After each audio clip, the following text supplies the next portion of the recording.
Hello guys, welcome to my YouTube channel. So in this video we will discuss about longest common substring. In previous video we have discussed about subsequence. In this video we will discuss about substring. What is the difference between subsequence and substring? In subsequence there is no order of the element. Yani if A, B, C, E, D, E, we can take element A, B, and E, C, E, F. There is no order of the element. In substring there is order of the element. If A, B in the continuous order, it is continuous, it is not continuous. So देखते हैं कि क्या करना है इसमें. एक example देते हैं. A B C D E F, A B X Y D F.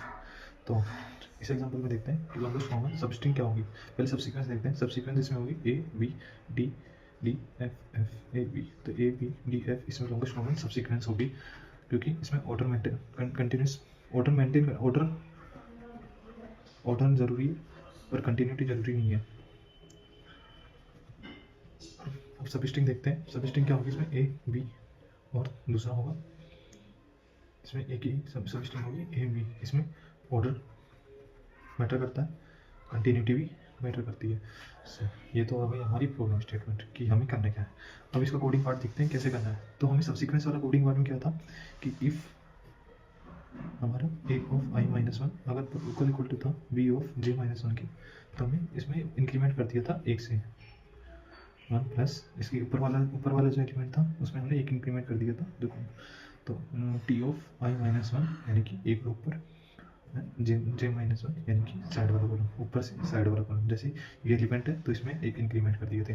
मतलब ये ऐसे इंक्रीमेंट होता जाएगा. जैसे एक मैट्रिक्स है तो इसमें ये वाली मैट्रिक्स ऐसे इंक्रीमेंट होता जाएगा. तो ये हो गया ये. तो इसमें एक इंक्रीमेंट कर दिया था. एल्सियम क्या करते थे अपन. एल्सियम करते थे कि हम टी ऑफ आई जे में हम ले लेते थे कि maximum of T of I minus one common J और T of I common J minus one, ये हम मैक्सिमम ले लेते थे. पर हमें तो कंटिन्यूस ऑर्डर चाहिए, हमें इसका तो कोई मतलब ही नहीं है. यानी कि एल्स में हम क्या कर देंगे, इस जीरो कर देंगे. यानी कि अगर दोनों इक्वल है तो ये कंटिन्यू रहेगा, एल जीरो होगा. ऐसे इसका एक इसके लिए देख लेते हैं. इसमें नहीं ज़्यादा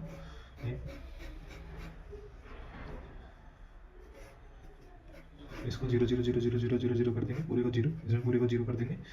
अब ये वाले एलिमेंट दोनों मैच हो रहे हैं तो यहाँ पर आ जाएगा. इसका इंक्रीमेंट होगा. ये दोनों मैच हो रहे हैं, इसका इंक्रीमेंट हो जाएगा, टू हो जाएगा. बाकी सब जगह जीरो जीरो आ जाएगा. तो ये वाला मैच हो रहा है, वन आ गया, टू आ गया. अब इसके बाद ये वाला मैच नहीं हो रहा तो ये वाला मैच नहीं हो रहा तो ये ऐसे कैसे as it is previous element आ जाएगा. ये वाला मैच नहीं हो रहा है तो प्रीवियस एलिमेंट ही आ जाएगा. मतलब बाकी सारे एलिमेंट क्या हो जाएंगे, जीरो हो जाएंगे. और उसके जगह पे क्या आ जाएगा, एज इट इज वाला एलिमेंट आ जाएगा. यानी कि मैक्सिमम कितना आएगा, टू. यानी कि इसका आंसर क्या होगा, इसका आंसर टू होगा. That's it. Thank you guys.